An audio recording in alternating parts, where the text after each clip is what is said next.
Môn này company vi bằng một vài những buôn sang khắp những chơi new frame thử cái nạp buôn sang đã lấy ra lê ruột về đã buộc ta bàn lặn là mịch mạch lê từng hàng play hill neck nục na puro cái lấy nhắm mắt cứ chăm pieng bình nước polo tuổi đoa mà hàng play cái cả giờ nên lấy tung club này vô kết lại nục na đang cộng sản Việt Nam nhiều bông lê từng bồ bre đang ta lê từng bồ bre nạp buôn sang chữ chăn cái nhập phu lê từng hàng play ngã hem bởi nạp nước polo buồn của bố yo nan tlai tum klum ra ne da bo lum nuih lu char dang yap nuih yele ma kru bing tui tua sem hang tlai ke gal le tang hang tlai jrum nuih bon sang nyu bo preo tui hang krok da dang ko san Vietnam nyam pa nyi jing yin mai pre itlang video hang mu ke tlai tlai chun mang tlai phing này biết ba qua hắn em da rồi đây. Ủy ban bảo vệ ký giả gọi tắt là CPJ cho biết có tới 19 nhà báo ở Việt Nam đã bị bỏ tù tính đến cuối năm 2023 vì công việc của họ, đưa nước này lên đứng thứ 5 trong nhóm quốc gia có số nhà báo bị giam cầm nhiều nhất trên thế giới. Báo cáo mới nhất của tổ chức CPJ có trụ sở ở New York cho thấy có tất cả 320 nhà Pi bang nyo to ma kru lau đi rằng yo rohane này là 2024 lên kết thúc mạng mong 2023 đi tầm đi này cao này lại một lau tu đua lúc cho bình tập pul chi ra cỡ tại lại tôi xem mạng pro hàng lại cái cả do nên rằng tùm như nhóm bạn cỡ lần trà đang có sàn Việt Nam cứ mừng đi nạp nên xem lăng được báo trên thế giới bị ngồi tù đến ngày 1 tháng 12 năm 2023. Báo cáo gọi đây là xu hướng đáng lo ngại nhằm dập tắt những tiếng nói độc lập. Số nhà báo Việt Nam bị bỏ tù chỉ đứng sau các nước Trung Quốc, Myanmar, Belarus và Nga. Tại Việt Nam, 5 nhà báo gồm Đoàn Kiên Giang, Trương Châu Hữu Danh, Nguyễn Phước Trung Bảo, Lê Thế Thắng và Nguyễn Thanh Nhã thuộc nhóm độc lập viết báo trên trang Facebook có tên là Báo Sạch, hiện không còn tồn tại, đã bị cấm hành nghề nhà. do nó tại bộ đã để cất đáng cộng sản Việt Nam nhiều hụi với mại cơ tờ lệ nuôi buồn sang bộ mạng pro hàng lại kê cả đuôi xem chi lại hình grab thêm mồm như bộ breu rằng đúng hàng lại pro mạng ta nhố lên từng hàng lại kê cả năm nuôi giờ nó rằng thế giới này lại rằng chi tiết rằng xem làng hàng nghìn tờ lệ pul do em nuôi tụ làng đặt là đang có sàn Việt Nam này nhưng bạn cơ lại tiếp tương lai như phố lênทั้งnặng buồn sang cả như phố hàng bình nuôi dạ pro từ như phố lê phố tiếp lê tương lại phi bằng thao về làng đi bia tôi đã buộc mình lại chi lại hình này dọn bia bảo trị này lại ta lại em rong bây bảo trị nữa mà lại cái nạp bây bảo trị nữa mà lại hợp tác chặt thì chặt để mò bảo trị mà xong đối với đảng cộng sản Việt Nam nhiều vụ đó lại bảo trị từ đã bảo trị nhiều rùa như ở có bảo trị như yếu nặng buồn sang như bức càng rõ vô gật vừa ta chính đảng cộng sản Việt Nam độc quyền độc tài tham nhũng tham ô dựa nó như bộ preu cái tờ lấy nuôi một con thâu của bộ cái nhung ạ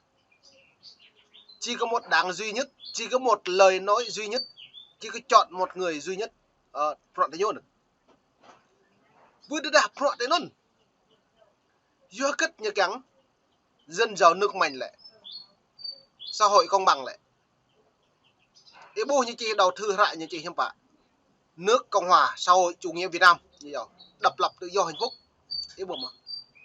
mau mà cộng hòa mà mau tự do mà mau hạnh phúc mà để bù mà bù màu sam ta tự đủ do đó lại tung cầm cầm em đặt lại giật lệ rằng chi tiết thì nhiều này lại nhú bù thầu nhú rằng bua thì nhú lại hiếm bạ rằng bóp méo sự thật xuyên tạc như vậy thông tin bộ màu minh bạch ô nhỉ lại tin thức đáng tin đáng thế nhúi á màu minh bạch bởi thế giới này xăm rằng mạo vợ rằng một lằng đảng thế nhũ vừa ta rằng ít ra thế nhũ làm một ngày bố đạt một tháng bố đạt một năm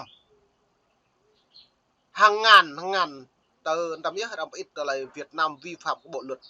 nhân quyền riêng như người thông tin báo chí trong nước ngoài nước đang xác nhận cầu Việt Nam sót lại phiền do nó như lệ hiếm bá dân giàu nước mạnh lệ tương như lệ dân bàn dân kiểm tra dân giám sát ta lại phải hẹp nhổ cái buổi rất là mềm dẻo im dịu về trước cộng đồng quốc tế Samat lại nó bù mò bởi nặng là buồn sáng rồi lại nó lại chính trong giấy tờ đối luật thì nhiều lại thì đây là luật rừng đạo sẽ mà đạo cả nhiều mà bây giờ đạo có ý điều lại một đạo là bây giờ đang sắp tụ ôm bị chính đạo có nhiều nó mới bị xem lăng lại rằng rắc bình nhiều mạng đang duyên này nhiều thông tin báo chí đấy hàng lại nhìn thấy giam cầm ra này một lau tụ được cho đấy rồi đã buộc xem lăng Báo trong 3 năm sau khi mãn hạn tù vì tội lợi dụng các quyền tự do dân chủ. Blogger nhà báo độc lập Quỳnh Thục Vi đang thụ án 2 năm 9 tháng tù về tội xúc phạm quốc kỳ. Vẫn theo CPJ, cán bộ trại giam đã ngừng cung cấp nước nóng cho tù nhân chính trị Trần Quỳnh Duy Thức để ông nấu mì ăn liền mua từ căng tin. Ông Thức, người đang thụ án 16 năm tù cộng thêm 5 năm quản chế vì hoạt động nhằm lật đổ chính quyền, thường xuyên tổ chức các cuộc tuyệt thực nhằm phản đối điều kiện sống tồi tệ ở trại giam. VOA liên lạc với Bộ Ngoại giao. Ê bồi lại, cái trần những ngạn trần như thức đấy, bây giờ pro này ôi như cái suy lại, xăm nhầm bạn đang duyên nhập bù, ắt nhố túi cắt, bịa, cả đây là lờ, có thể là kẹo bằng mi tôm quản, căn rễ, trần như thức rồi đấy, lưu vật lấy nhố tuyệt thực, bộ mình năng bằng họa dùa ta, lại bướp sắc nô, bữa ta dùa hàng tại giam, ta lại hạt tiếp khắt khe, bù prem nuôi. Ta lại tội sang cự nạn như phạm nhân tự do lên ta lại tội sang cự nó gỗ lại mở rộng lên lum tạc lại nhiều ngặt dưới nó màu tần trí thức nó lại đa bre ra đọc cái nào buồn sáng đó là nào bịa cái thấu lên trong trúc mang đài uva hàng lại đa ra bre này dưới nó hắn này ta bổ lum nuôi bây giờ sai sự cái tần trí thức nữa lu nào buồn sang đầy gà đã nhiều đồ cữ nhiều ngạ hắn này vừa ta nhiều lệ nào buồn sang đã lại nuôi phải rạt dọn nó nhiều ép buộc như ngạ lên nhưng bạn như kèm gì một lấy gầm lấy ngạ cái đừng là nhiều này như giặc bình không bộ sẽ lui bù mỏ liệu một không bộ vắt bình nuôi thông tin báo chí vắt bình nuôi con lại kể cả vắt bình nuôi con hàng lại đạo kèm ngày xăm ăn nhố áp đặt lời hiền luật rừng đang cộng sản Việt Nam về các đạo buồn sang lại chìm nuôi không bộ sẽ lui dưới bộ ngoại giao đang giao được lại bộ ngoại giao tới nhà khập rọn này lại bù mò tới nó ôi như lại bây giờ nó mới dễ mượn lại hẹp rồi mong chặt nhau ta mong đầy view hàng lại đạo buồn sang xem lặng Cho Việt Nam và đề nghị họ cho ý kiến về báo cáo của CPJ nhưng chưa được hồi đáp. Chính quyền Việt Nam thường xuyên nói rằng đất nước này coi trọng tự do báo chí, khẳng định Đảng nhà nước ta luôn quan tâm tạo điều kiện thuận lợi cho báo chí Việt Nam phát triển. Tuy nhiên, họ cũng nhấn mạnh rằng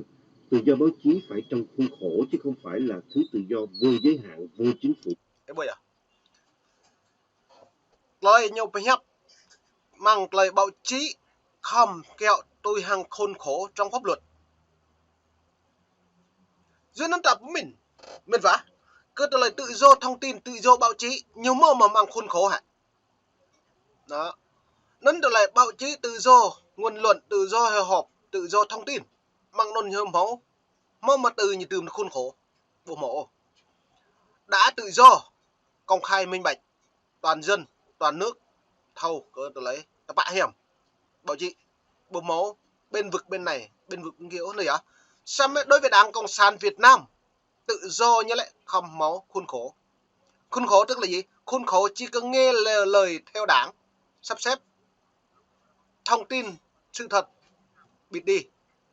bây giờ nhập trap hí cơ lại thông tin lại ngạ hem pro hàng lại ta cơ lại sót sát bình bằng là bộ Đảng bởi đã nọc này yuan nạ buồn sang trong piên xoay lần lại nhập trap vì bộ đấy không lệ từng tüm thông tin lại hem tôi nhiều bề đất nước Việt Nam phát triển đất nước Việt Nam giảm nghèo đất nước Việt Nam được phát triển kinh tế mỗi năm là nhầm ra đi nó như càng sao mà đất nước Việt Nam vi phạm bộ luật tôn giáo Việt Nam tham nhũng tham ô là đấy nhiều bộ điểm đạo nó mệt vả nó lại tung lùm đạo bộ này còn là Đảng Cộng sản Việt Nam hà nền tầm lại nhớ hà này lại nhiều tụ rung nhiều tụ hụi các đạo buồn sang thông tin này lại nhiều hụi mẹ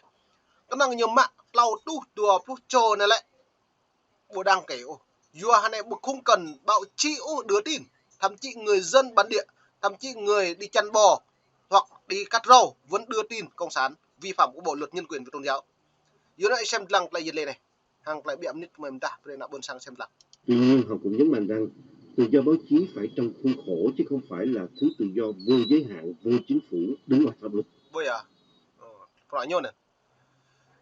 dân nó dòng đề pleb lá buồn sang e bô lại cật lại cái nút na yuan này lại hàng này lại nhú bột hầu nó ngạo cật lại này lại nhú rung ấy hàng nào buồn sang vất từ như mà cứ nuôi đặc thầu sel tùm phò cũng nương tùm tu ra này non chơi new free pni phi bằng một vài buồn sang khắp yên mầm nịt mông em đung từng hàng lại yết lệ grab free mông bài mò hay trời buông ô cật lại ta đi cái nào buồn sang xem rằng pni ta ban đi hợp lại